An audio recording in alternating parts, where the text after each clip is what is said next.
Hi, this is Bill, and we are continuing our lesson, right? So under reporting and analytics, right? And now we are on drill downs.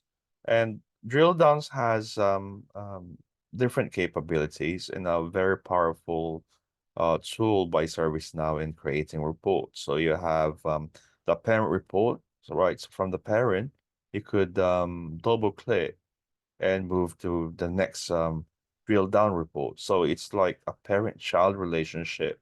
So what it does, it gives better visibility, right, for the end user or someone who will be reading the report or dashboard, depending on how you created it, right? And it's quite, I would say, flexible in terms of capabilities, right? So you have we could do all report types, but it has some exceptions where we cannot do drill down.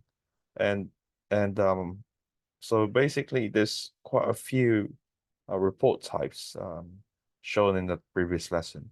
And from there you could use that, right? And use what is able and create drill downs. And I hope you enjoyed this, and let's move to the next lesson.